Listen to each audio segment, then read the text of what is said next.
Hello, everyone. Today I'm with Kristin Mathis. So welcome, Kristin. Thanks. I'm really pleased to be here. Kristin, you are a scholar and a translator of the Orphic hymns. Yes. And I was hoping that maybe today we could speak a little bit about the Orphic Mysteries, Mm-hmm. um, which is your field. And in the beginning, I usually like to ask people just a little bit about their influences and turning points. And I wonder whether we could just start there before we get on Yeah. to the mysteries. Yeah. So I guess a good place to start is with my childhood. I grew up, as we were talking just before the show, I grew up in Borneo in Malaysia. And I think the um the impact that had on me of growing up in a culture that at the time in the 1970s was not um, extremely westernized or modernized. It hadn't been industrialized yet. And where there was still a very dynamic living tradition of indigenous animist practice. So I grew up just assuming that the trees and plants and sky and clouds and so forth, rivers were alive, and that you could talk to them. And that was not just my childhood belief, because most children assume that, but it was reinforced by some of the people around me and the culture there as a whole. And when I came back, quote unquote, to the United Mm, States, which people told me was my home, mm, um, I experienced a lot of culture shock and dislocation from the land. And it took me a long time to feel American, properly American, whatever that means. Um, and I think that sense of dislocation sort of propelled me to seek out other voices that spoke to me of a relationship between land and spirit and the human soul in ways that I recognized. Now, I couldn't have framed it to you that way when I was yeah, 19, yeah. but um, going off to college, I took some classes. I'd always been interested in myth, and I took some classes in classics and religion and found myself drawn to ancient texts that spoke about magic and the cosmos and our place in it. And so I studied as an undergrad and as a grad student. Um, this was the early 1990s, and the field of ancient magic or ancient esotericism, which now is fairly well established, was sort of not very commonly studied at that point. Mm, And mm. so the field was considered rather obscure, but I spent a lot of spent a lot of time with Greek and Latin texts that um that spoke about a time when even in the West, because I had been taught to think of the East and West as these separate traditions. As Like, me. yeah, yeah, I think a lot of us were, and Mm. still are. The East had the spirituality, and Right. the West had Had nice cars. rationality. Yeah, Yeah, and never the exactly. twain shall meet. And there's this Exactly. whole history, you Yes. know, of Western spirituality and that kind Yes. of Exactly, exactly. And you know, my family was my dad is or was a pastor before he retired, and I came from a liberal religious family, but um the church never quite was able to speak to me of the experiences that I'd had as a child growing up in Malaysia. And so I was always looking for something else. And um and gradually though in academia I became aware that it was feeding my intellect and my intellectual understanding of these ancient traditions. But at the time in the early 90s, and even still, it was hard in academia to be somebody who had a spiritual practice. And so I wound up leaving academia, um, partly because I was feeling like I couldn't really dive into these texts in the way that I wanted to, and partly because in the early 90s in the New York area, which is where I was at Princeton at the time, the AIDS crisis was happening. And I felt like being in a library with these texts was the opposite of what I, as a human being, um, should be doing. And now I think my older self sees that the urge to act compassionately and these ancient texts are actually different sides of the same coin, as it were. But at the Right. time, it felt like I needed to get out in the It was a street. bit of a tension at the time Yes. to go in. And so I went to work in a little holistic health center that in the Village in New York City that catered primarily to patients with AIDS.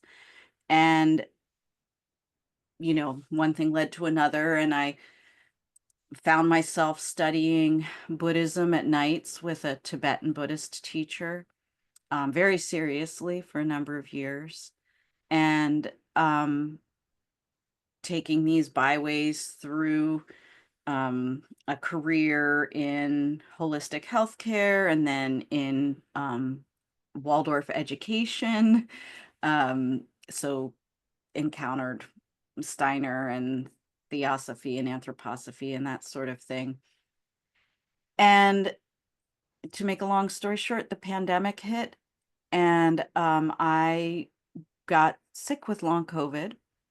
Hmm. And during the pandemic, I'd started a practice of translation, of going back to my roots and translating these Greek texts, just as, you know, one of those pandemic projects. Yeah. And and to be honest, I still am not sure exactly what led me to the Orphic hymns, except I think maybe Orpheus Yeah. and the muses. But I just remember one day thinking, I'd like to translate some hymns, and Hermes sort of came and, you know, gave me a little nudge. And I went and found the text of the Orphic hymns and started translating. And the first thing that struck me was that the hymn to Hermes in Greek was really funny. And I didn't see that in the English translations that Right. I had access to. And so I thought, well, I wonder if all of the hymns are funny. And so I started translating, I think it was The Moon, maybe. And Yeah. that had a very different tone. And Yeah. then out of curiosity, I went to Mars. Again, very different tones. Zeus, A very little different bit more tones. full on the Mars Yeah, one. yeah, exactly. And Zeus was had this very lofty, almost like it used a lot of language of tribunals and court systems, like it was like a Yeah. magistrate or something. And I just kept going. And the more I kept going, the deeper it was like going down a spiral into a deep well, that what I first had noticed, the humor and punning that I had first noticed in the Hermes hymn, I began to realize the more I translated that the wordplay was far deeper um, than simply puns. There are puns Yeah. throughout the hymns, and they each do have their different tone. But I also started recognizing terms that I knew from my, work in my 20s, um, pertained to astrology or alchemy or magical ritual.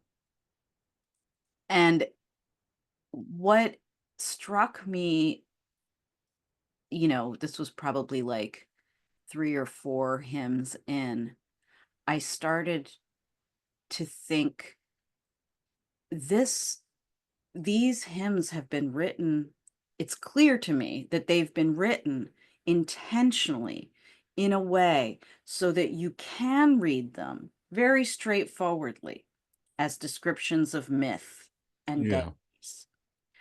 But when you get into the complexity of the Greek, they open up all sorts of deeper teachings and meanings that that are not immediately uh, observable, right? So Like that openings or kind of little doorways into yes, the. Mm, yeah, exactly. And I know that type of language from um, different types of, let's say, Buddhist tantric texts or some other traditions that use language in an esoteric way, meaning that the same phrase or poem can be read one way for people who are not initiates, but once you have the correct oral teachings, there's a deeper level of meaning there. So I knew from my personal study of Tibetan Buddhism and from my scholarly background that this sort of language existed, right? Sometimes called language of the birds, is the phrase that's often used in occult or esoteric um, wow. traditions. Mm. So it's a type of language that means more than one thing at a time. Which is poetic language, isn't it? Exactly. Exactly. Mm, Yes. And that's how we encounter it in our normal everyday life when we read mm. poetry and we have this instinctive feeling that it is S- meaning what it says and also much more. Yeah. So, just one thing: Hmm. who learns ancient Greek? I mean, so how long did it take you to Um, kind of yeah, become fluent in that? And is ancient Greek very different from Greek as spoken now? yes, yes, it is. I I guess it would, maybe like Sanskrit and Hindi would be maybe somewhat comparable in the sense that the ancient language is very, very complex in its grammar and structure, and the modern languages are more simple in their grammar and easier to pick up. Um, and yeah, so I learned ancient Greek because I was taking classes with a professor as an undergraduate, who was his own research was in ancient Greek and Roman sacrifice, and he wanted me to be his research assistant. He applied for grants so that I could do that. So I started Greek when I guess I must have been about 20 years old. and which is late compared to some people, right? Back in the back in the day when, or probably still at places like Eton and fancy prep schools. Stephen Fry probably learned it when he was about 4. Right, exactly. I Exactly. Yes. wouldn't be surprised. Exactly. And to be honest, some of the people who were at my university with me had gone to exclusive schools and had learned it in high school. Right.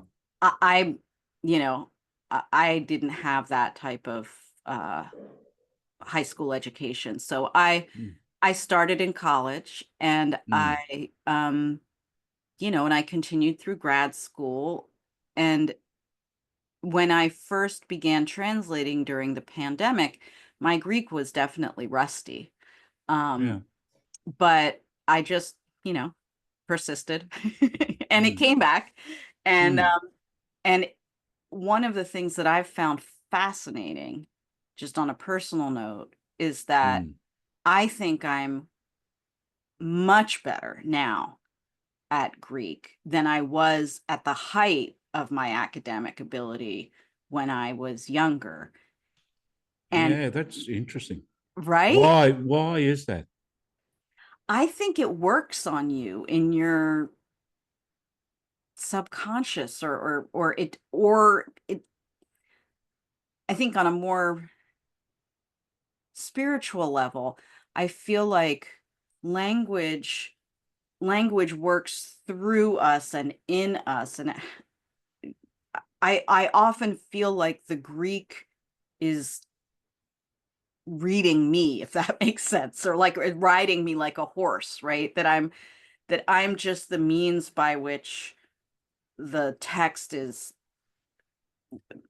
coming into the world in a certain more material sense. And it works on me while I'm sleeping, whether I'm paying attention or not. It's kind of like marinating in it over the years, maybe that Yeah. um, you've learned to, you know, intellectually or whatever, and then you're off, like to use the Odyssey, you go off to different islands or whatever, but Yes. it's always working on you and going Yes. deeper and deeper. And Yes, yes, exactly. It's like Penelope, like weaving and unweaving, the tapestry at night, and that when I finally come home, there it is, you know? it's gone Yeah, deep yeah, yeah. or deeper. But yeah, I feel like there's a lot about my journey with the hymns that I can't explain rationally. The um synchronicities are just constant. Dreams, different uh sort of intuitions I have that I'm not sure why I have them, but that tell me to follow such and such a little research rabbit hole, and then it makes the whole thing click together. Um, yeah. Could you think of a dream maybe that is connected to Yeah. your work with this? Yeah. Yeah. I wrote about this one on my Substack. I had a dream about Adonis, and it was, I think that maybe the dream was like, I want to say maybe in July of 23, July or early August of 2023. And in my dream, it was a single sort of image, very vivid. And there was a red velvet, sort of banquet, like the type you have in a club or a lounge. And there was this very attractive but hermaphroditic figure with loose, sort of curly hair. And I'm calling It's not very Protestant, this dream, if I could no, just say that from the start. But not anyway, at all. Not at all. hopefully a lot of our listeners haven't just left in droves.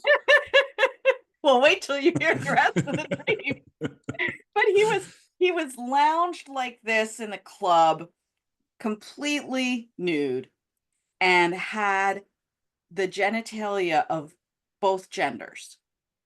Right. And I'm saying he because I just knew it was Adonis, right? And he Mm. sat there and he looked at me, and he had this look on his face like he was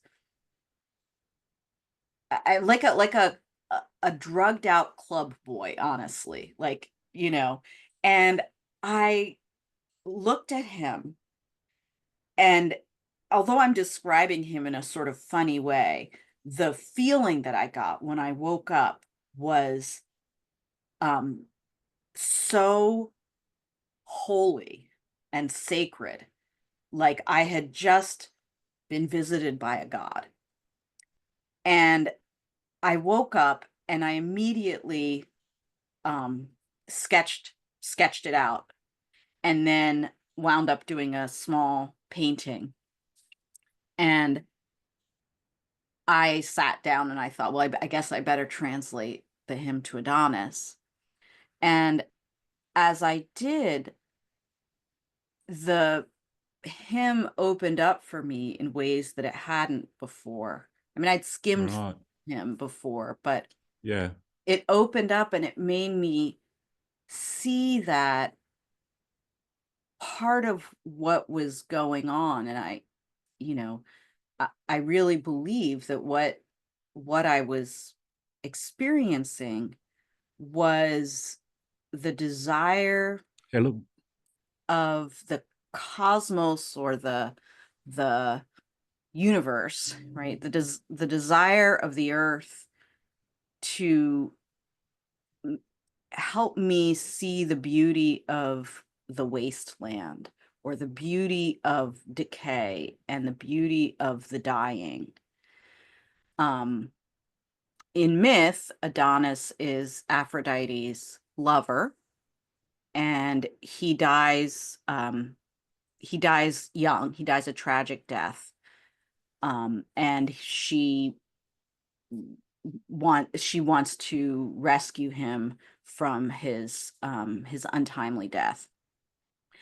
But in my dream and in reading the hymn, I really it became clear to me that Adonis at this moment in history was speaking to me about climate change and about the death, the untimely death of so much, right? Of so much of nature. Um, and how that death is um it is both tragic and beautiful. When I step out into the street and I see an oil slick puddle, it hurts my heart to see that oil spill, and the incredible refraction of the rainbow colors in the oil is beautiful. Mm. And there is a both and quality Mm. that I think often gets overlooked when we have dialogues about troubling subjects. And I was getting when you were saying, I mean, this is just it's not my Mhm, dream, but sometimes, like I remember going off to India when I was very young, and it was very pure. It was going up the mountain, and mhm, spirituality was the white light kind of thing, and mhm. it was incredibly powerful Yeah. um, at the time. But I think maybe one thing I've got from Jungian psychology is uh, how, like in a pagan sense, with the different gods and goddesses, how they've got the light and the dark, and Yes. how maybe Christianity, in what, I hope it's okay to say this, but maybe in one way we've been so flavored by Christianity that to put Adonis in that modern, well, it was almost like a Studio 54 kind of context or something. Exactly It's what it kind was. of like, it's got that, hey, this has got the power of the gods. And it's kind of like in this Yeah. Studio 54 setting, it's like that just blows your paradigm or something. Yeah, and that's exactly what it did for me, is that it made me really want to see not just the light over here and the dark over here, which I think most of us are familiar with, but to Yeah, see them in the same place. Can you, almost like those those pictures you have when you're a kid where if you shift your view slightly, they show different um aspects of the same picture. And I realized that for me was offering me a window, um, not just into climate change, but into tragedy in general. mm, That when we, and I'll just use another example from my own life, when I went to my grandmother's funeral, right? I was deeply sad to lose her.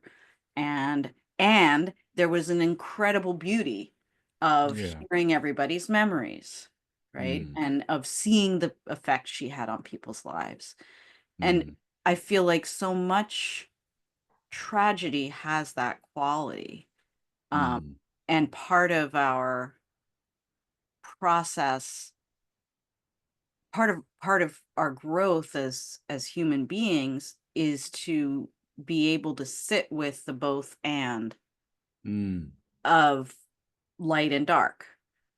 Or the sacred and the profane in Yes. Yeah. Mircea Eliade's language, you know. Yes, exactly. Exactly. Yeah. And Kristen, I wonder, I mean, so going on from there, in terms of the Orphic Mysteries, Hmm. what did you have you been going back into that as well, like that Yeah. faith? Yeah.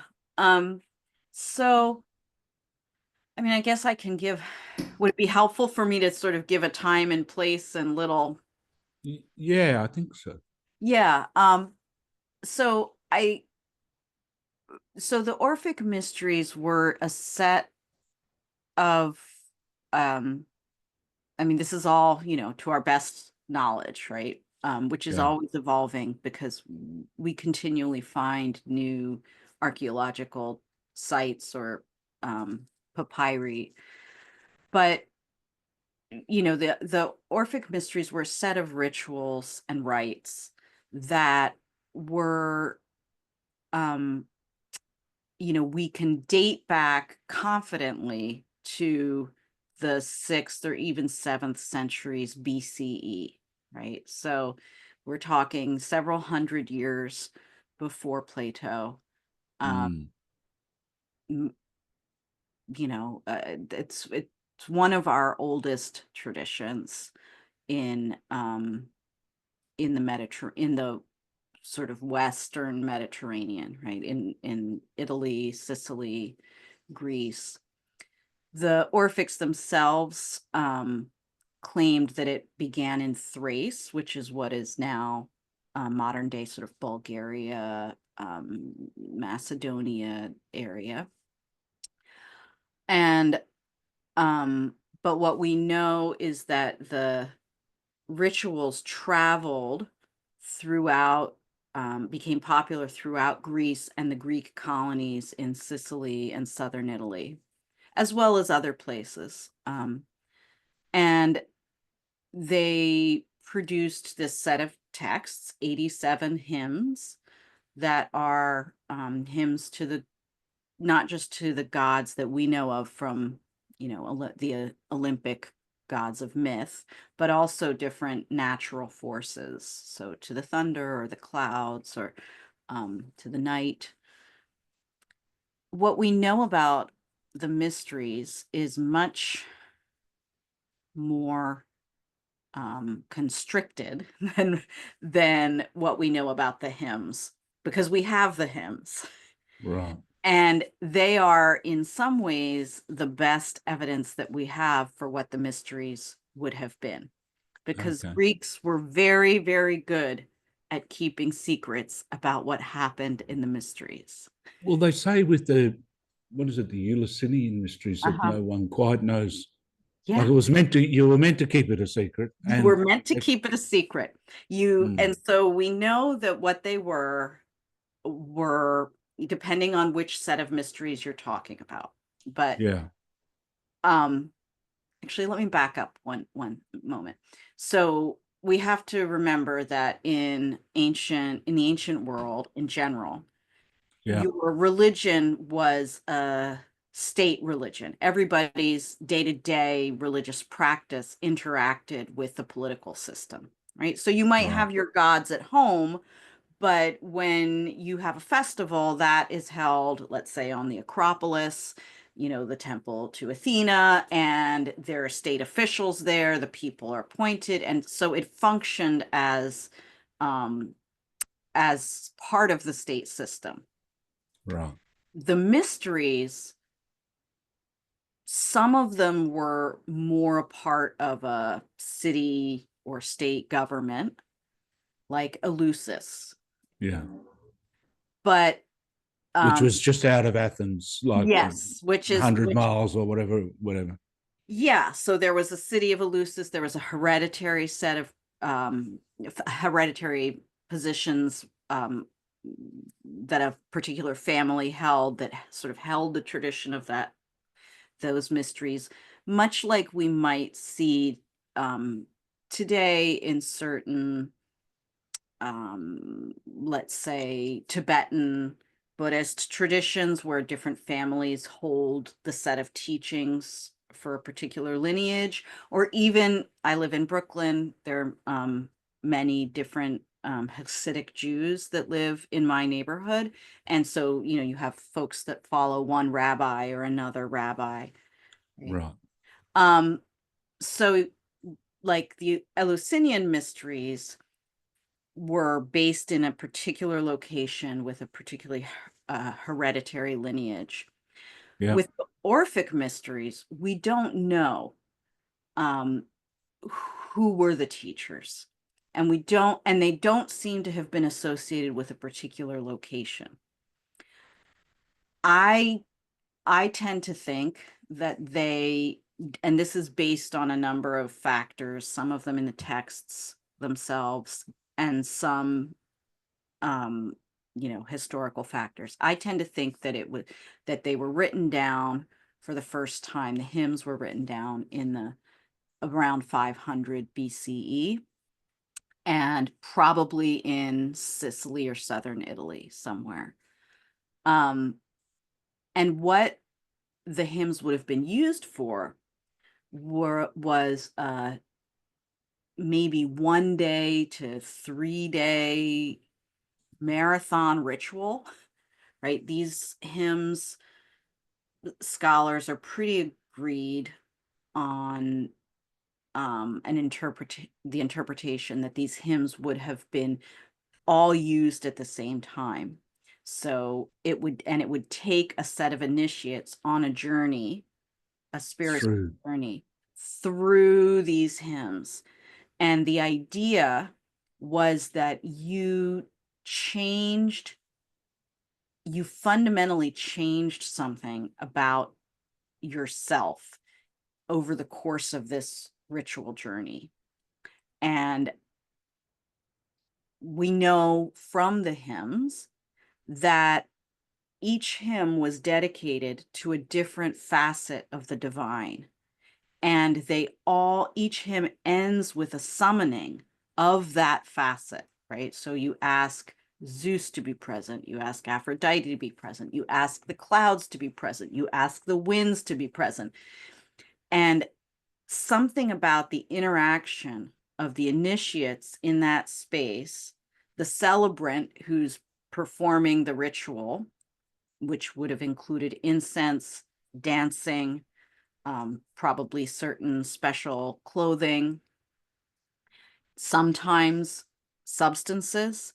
We know, for example, that the second to last hymn in the collection requires poppy.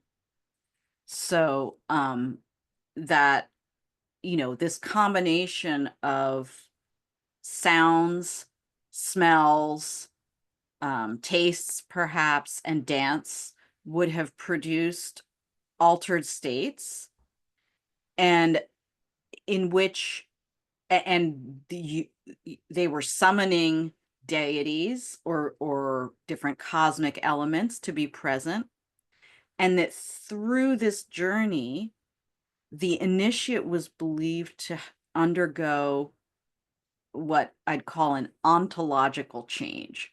So the nature of their very being changed. And when they emerged from the rituals at the end, they were considered to have been reborn in a certain way. But I maybe would, that carries so many Christian connotations, but they were considered to have changed something fundamental about their being so that they were able to access more of the cosmos, more of the all. You know, when you were talking, well, when you've been talking, I've been thinking of Mircea Eliade, who said that in the ancient world, to be cultured was to be initiated into the first stories and myths, and then the Orphic tradition or the Orphic mystery has so many things to honor, is what I got. Like, for example, my understanding of the Eleusinian mysteries is that they, you know, it's Demeter. Like it's a, whereas Orpheus honors, you know, so many things. Everything. Yeah. And I think that's, you know, that's it. That's exactly it. That the Orphics had this term, the all, which in Greek can be pas or pan, like the god Pan,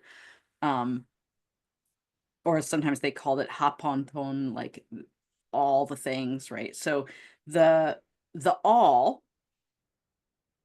is exactly what it says. It's the all.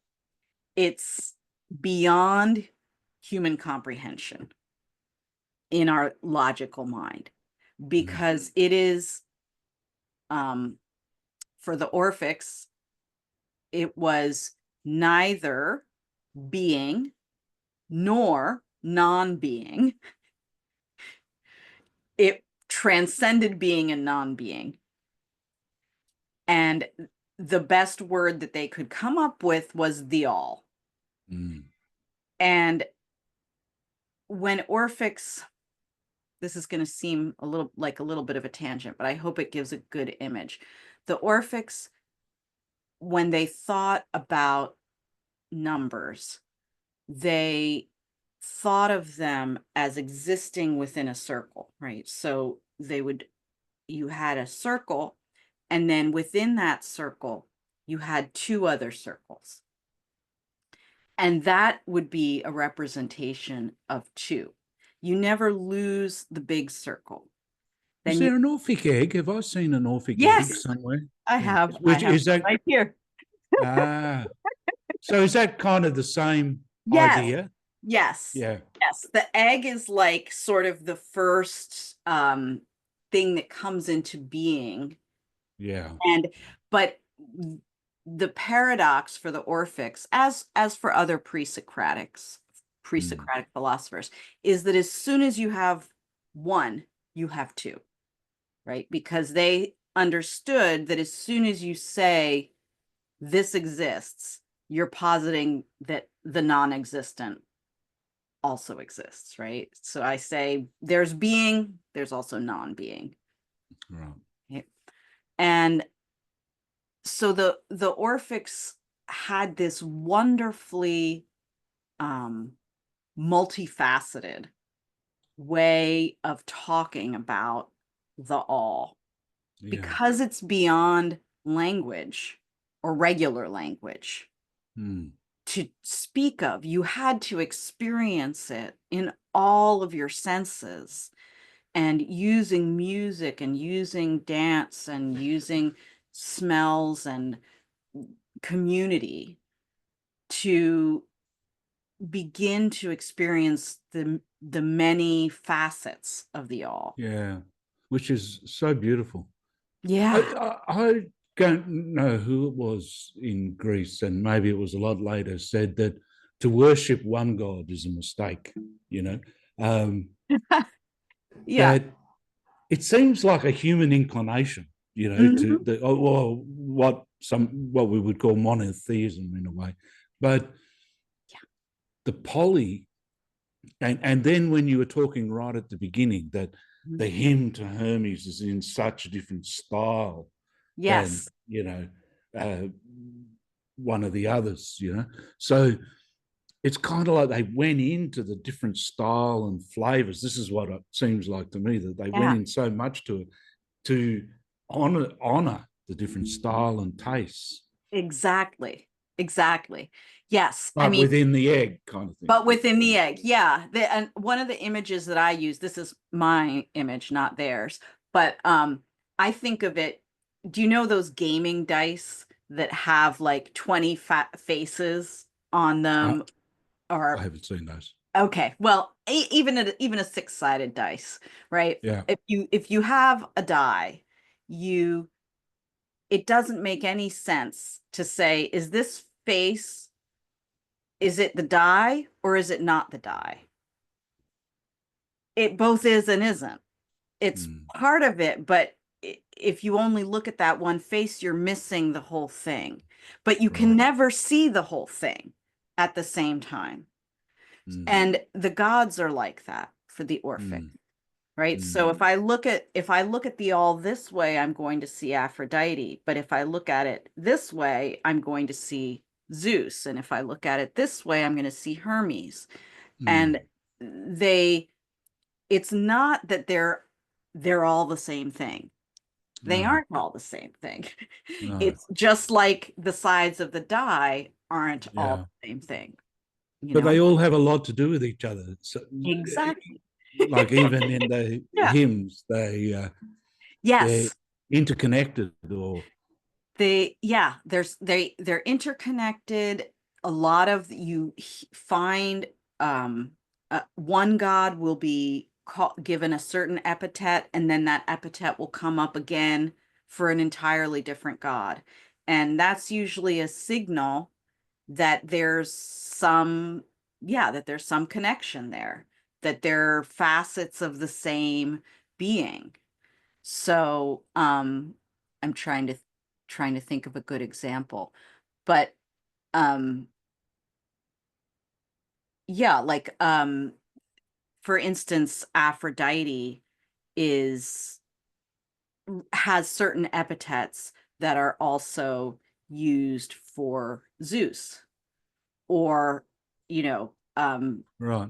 that's because they're both these very powerful, unifying, um I don't even want to say forces, beings Mm, that um it's like, if you squint this eye, you see Zeus, and if you look that eye, you see Aphrodite.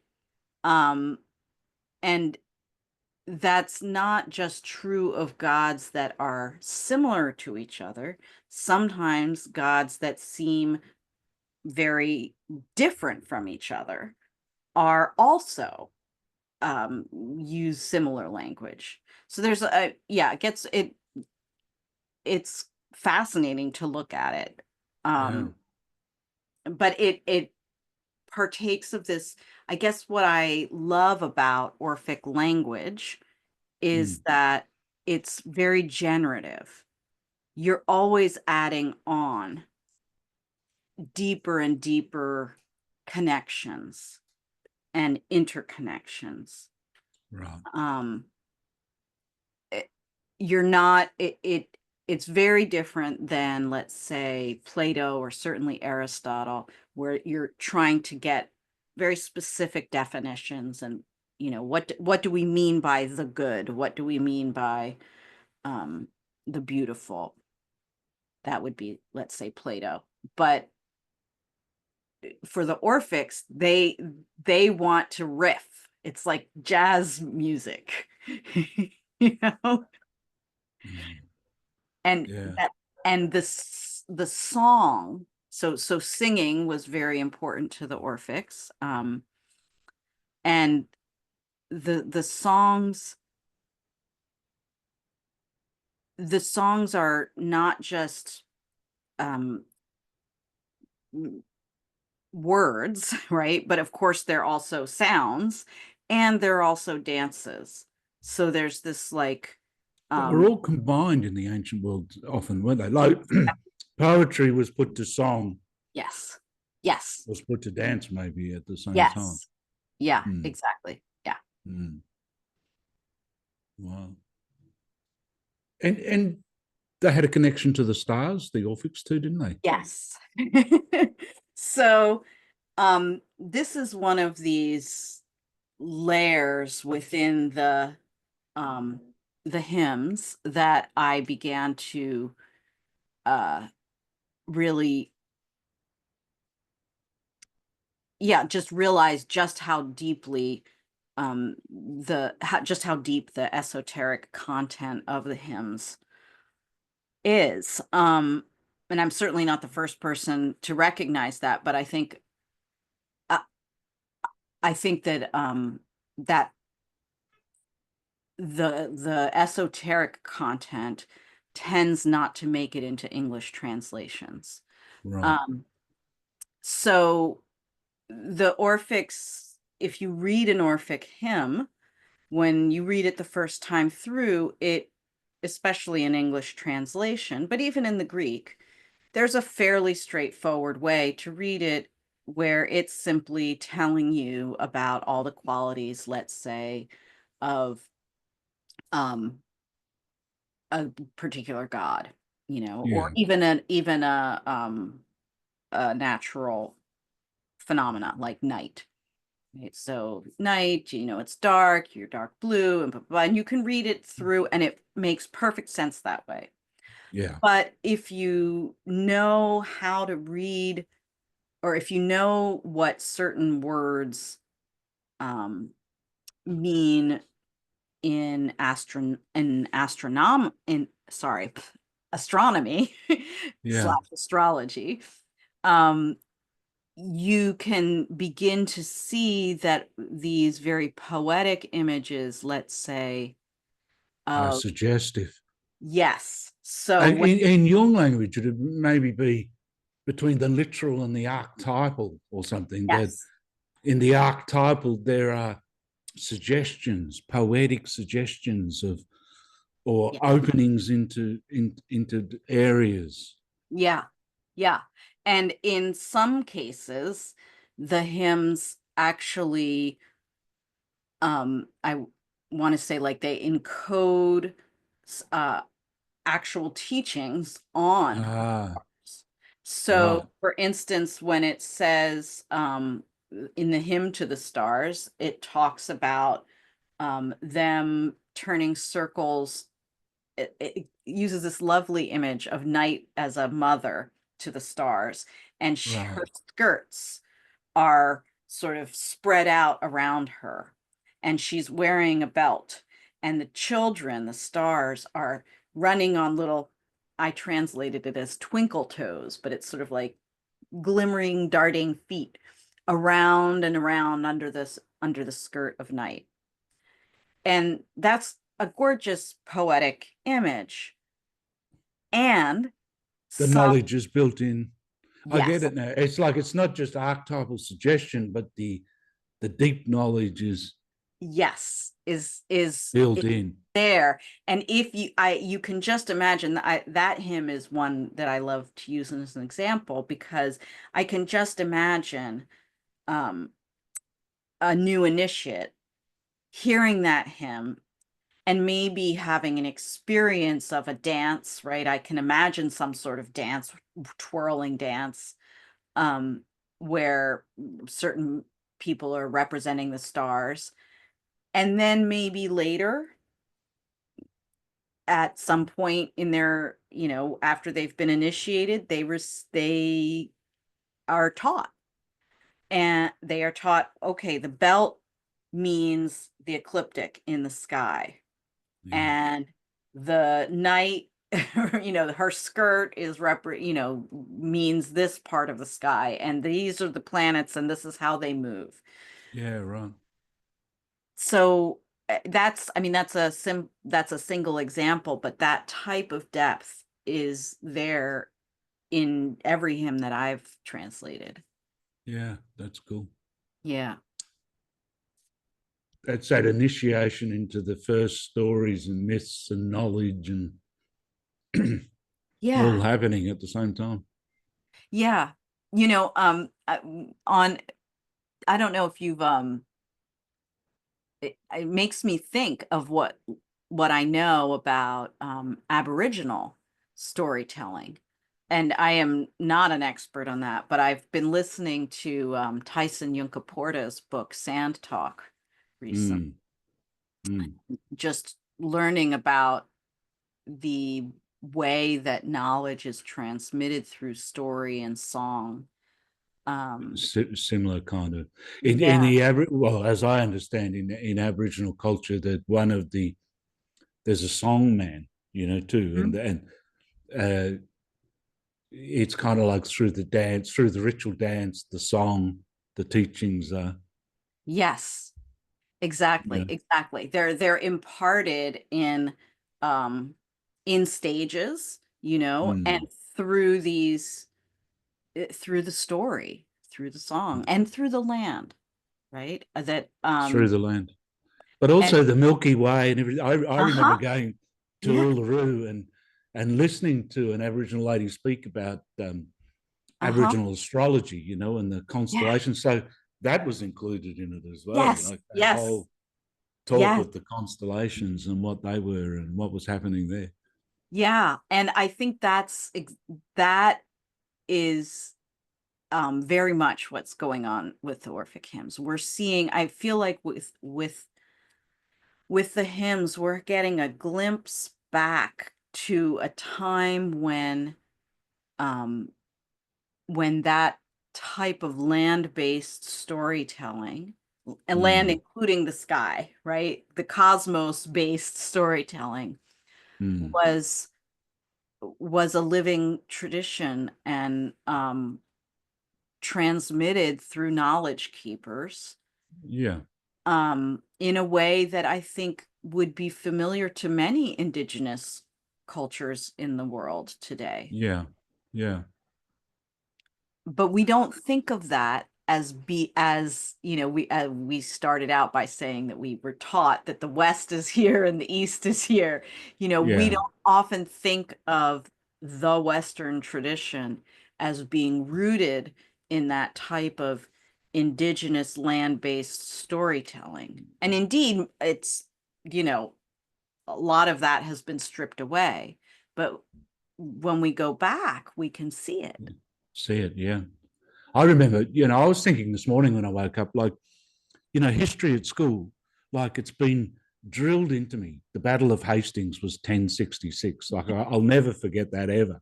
That there was the dates of the battles, Mhm. and or the conquest in many senses. But it's kind of like uh, the other side of history. And I think it was when first going to Italy. There's a church. What is it? San Clemente, where um, there's a Christian church, and then you go down a layer, and there's an older Christian church from the 12th century, and then you go down again, and there's a Mithraic altar, Yes. and you go, Yes. it's a mind blow because you go, oh, this is like traveling through the psyche. Um, it's like a history of the psyche. It's kind of like you go from modern day down into where they sacrificed the bull or something at the altar. Mhm. Yeah, yeah, I And love that. Yeah, that Mithraeum, and then the Mithraeum with the cave. It's so, I mean, yeah, so archetypal.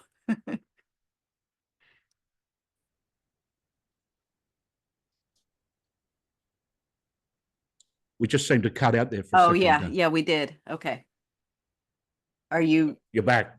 okay, What were good. you saying? Sorry, Kristen. I was just saying that Mithraeum is so archetypal with the curved ceiling and the benches and the altar with the, yeah. It's the And it takes you back to that raw experiential nature of stuff Mhm. that, you know, Yeah. Yeah. is not kind of ornamental, but Yeah. It really is. I I haven't finished translating the hymns yet, but one of my my main bucket list thing to do is that I want to have finished the hymns, and I would love to perform them, to have some sort of modern day um, performance from beginning to end. And yeah. I think that even without knowing everything about the rituals, it would Mm. be extraordinarily powerful. Yeah. Kristen, I wonder whether maybe could we just have a taste of one or two of them Yes. that you've written? And I just want to ask one very quick question before we Uh-huh. start on that, though. I have seen something about the Homeric hymns, Hmm. and they can't, like, there's a Homeric hymn to Hermes, right? Which Yes. has always amused me because it says a part of it, the very crafty, I think this is Charles Bohr, um, Mhm. the very crafty, super subtle Hermes, thief, cattle rustler, carrier of dreams, secret agent, prowler. It's kind of like, Yeah. that's how they talk about it. But what's the connection? I mean, there's an Orphic hymn Yeah, to Hermes, so the there's a Homer. yeah, the Homeric hymns we believe predate the Orphic hymns, at least as the hymns that we have today written down. Right, Um the Orphic hymns do use Homeric language, like specific phrasing from Homer. And they seem to know the Homeric hymn stories. Um, so we can see that they're drawing on that tradition. Um, the Homeric hymns, I think, probably contain more esoteric content than what they often are assumed to, but they're not. Um, they are. I would say they're much more narrative. One of the things that characterizes the Orphic hymns is that they exist mostly as a string of epithets or names for the gods. right. Um, and the Homeric hymns tend to be more narrative, telling the story of a particular god, and then ending with a request, but um, usually, you know, what we think of as the myth of the god forms most Yeah, of the hymn. yeah. Um, whereas the Orphics call on the god using many, many names and then end with a request for the god to be present. And in Right, some ways, the Orphic hymns are um, more like Egyptian hymns that right. way. And it's perhaps one clue that they're drawing on not just Greek mythology, but an Egyptian tradition as well. Well, far away, Kristen. But Yeah. Okay. So, I don't know if that's the correct terminology, but sure. Um, so, um, you know what? Because we were just talking about the stars, let me start with that one. yep. Because that one I think is feels very hymn-like. And then we'll go to maybe Hermes since you mentioned him. So, of Astra, or the stars. The incense for this would have been aromatic herbs and spices. From starry sky, I call forth holy flame with consecrated voices and serpentine sounds, summoning pure hallowed daimons. Stars in the heavens, beloved children of black night, wheeling round her throne in everyday eddies. Sparkling, fiery, eternal ancestors of all, destined signals and informants via degrees of each fate, presiding over the divine path of dying humans, guarding and aspecting the 7 shining cinctures. Zigzag air roamers in sky and under earth, fire runners, eternal, unyielding, untarnishable ones, forever illuminating the dusky mantle of night, appearing bright mirrored in her twilight winter gloom underskirt, gleaming with sparkly twinkle toes, cheerful in the gentle time of night. Initiate the storied healing of this holy rite, this well-snaked mystery ritual. That's beautiful. Yeah. I love that. I love that the stars are called upon to begin or initiate the ritual. It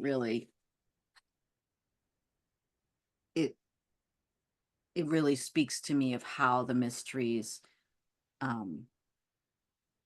they open with this idea that our fate is bound up with the stars, and then it sort of creates an opening for the deities to come in and change the configuration slightly, so that when we emerge, our fate and how it's bound up with the stars is different somehow.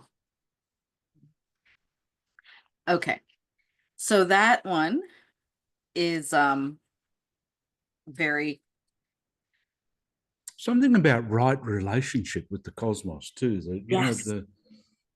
To start with the stars, it's Yeah, brings us into the right place, the where we should exactly. be to start something. Exactly. It really it right sizes us, to use a term. Let's see here now. Let me find my Hermes. Had it all laid out. That's a Hermes trick. See, now you can't I find know, it like right? that. Okay. God damn, Hermes. No wonder they speak about him in particular ways. Okay. So fair warning, this one this one with Hermes is much different tone. Yeah. Of Hermes, the incense is frankincense. Listen up, Hermes, herald of Zeus, Maia's son, great contender whose heart is in it for the win. Your grip on life is all powerful, O commander of the dying. Jovial one, you're of sound mind, but spotty counsel. A diplomatic envoy, a bloodthirsty slayer of Argos. With your feathered sandals, gay as fuck, you're the prophetic speaker of the word to the dying. You lover of naked gymnastics, you lying liar, you snake handler, you interpreter of everything, you God-splainer of all. As purveyor of profit, passageway of exchange, you unknot the strings of our cares and bear in your hands the perfect but heavy arms of peace.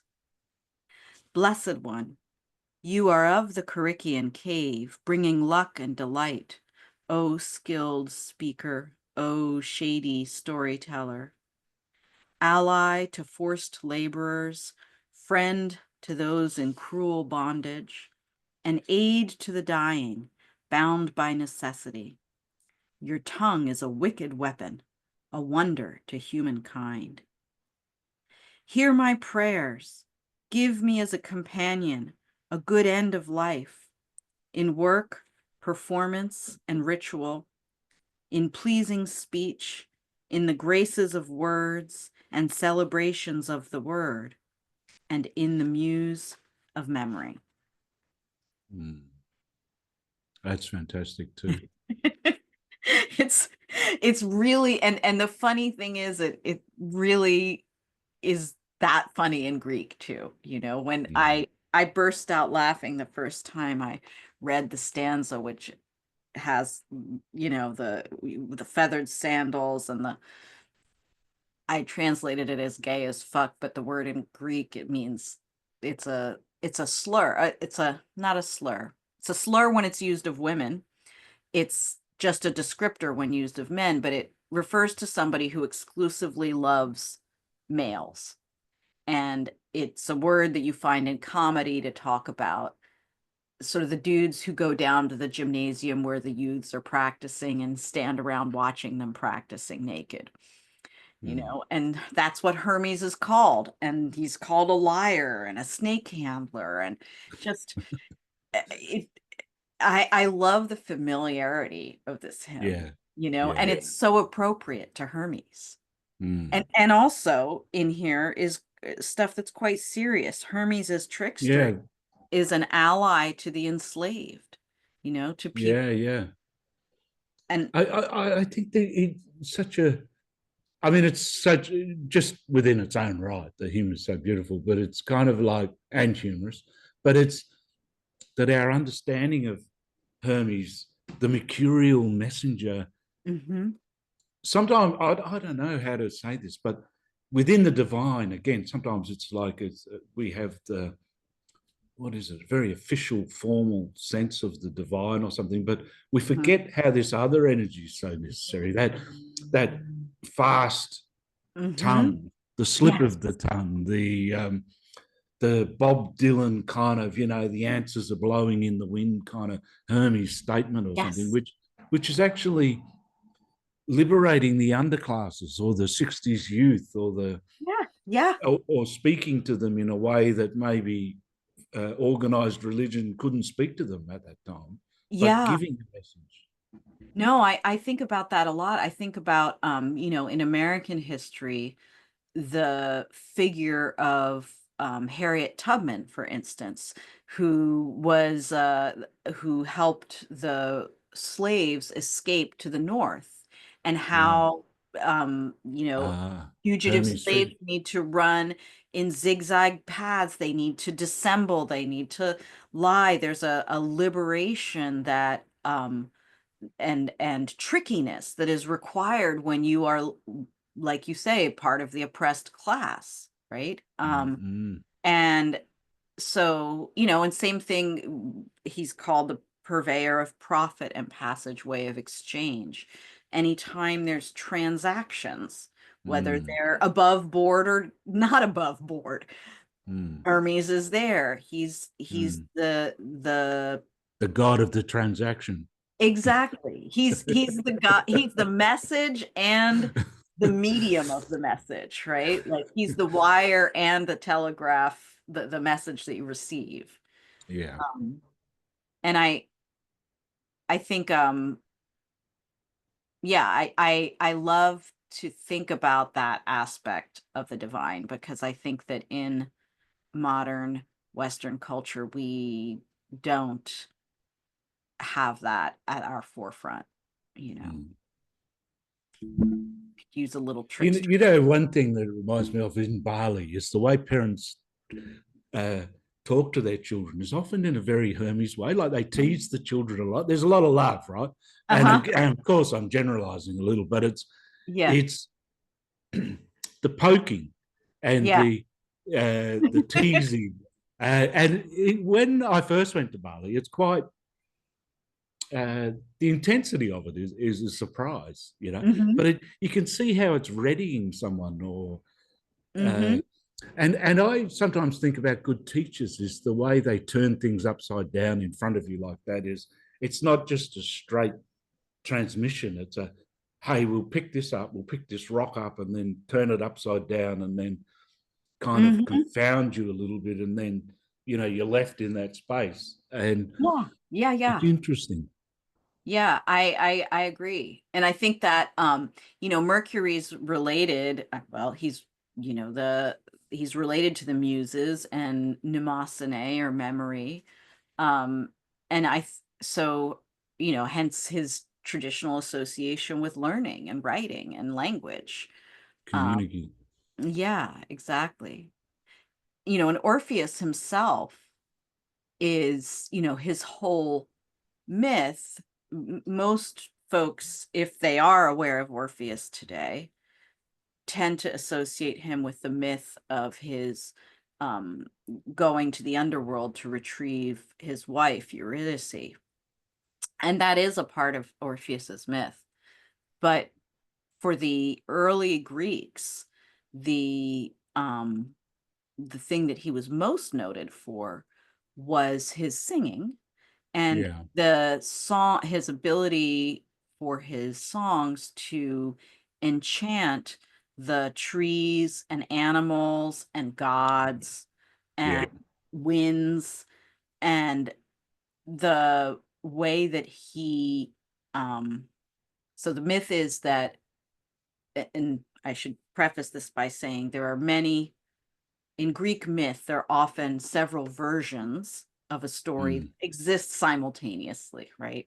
So we have mm, the myth of Orpheus going to rescue Eurydice, but we mm, also have a myth about Orpheus as in love with a man, a fellow mm, sailor on the Argonauts, who, mm, when this youth died, Orpheus takes himself to the woods of Thrace and sings, and mm, his erotic love and grief just comes out of him in these songs that cause all the animals and plants of the forest to be calm and still and come listen to him, and it enchants the humans who live in Thrace as it's well. so beautiful. Yeah.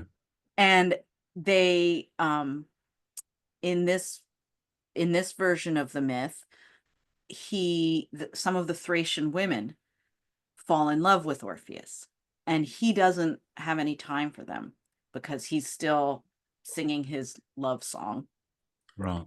and they get angry and they fall on him almost like maenads, and they stab him Dismember.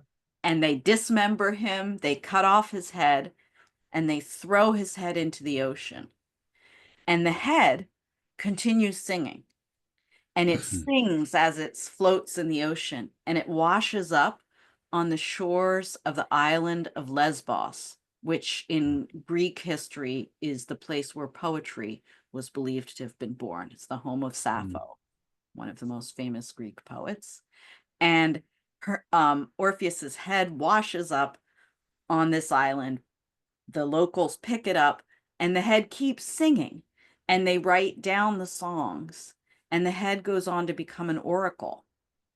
And so this oracular singing decapitated head um, produces these songs that are written down, which are ostensibly the Orphic hymns. yeah. And that, to me, I mean, I just, the first time I read though that hymn, or I mean that version of the myth, I I was just blown away because it Yeah. it comb It's so beautiful. so gorgeous. The Mm, eros and the grief and the cosmos sort of being woven and interwoven with his yeah. songs. And then his even when violence comes to him, that the song continues and Mm, produces this generative body of mm, poetry that even now, mm. thousands of years later, And is still how many has it inspired through the Renaissance to right. now to Right. It's like a deep well from which we yeah, were drinking. yeah. Kristin, I think maybe that's a beautiful place, a lovely place to stop. But maybe sometime in the future, meaning it's a funny thing, it's so deep and there's so many different avenues to it and so much other stuff we haven't covered, but we've gone way over the normal. uh, But you're welcome any other time if you ever want to talk about any of this. Well, I would love to. There's nothing I love more than talking about this stuff, as you can probably tell. Yeah, no, it's Um, great. but I'd love to yeah, share more whenever you'd like. Thank you so much for giving me a chance to introduce more people to the Orphic hymns. And it also reminded me of your time, maybe through COVID.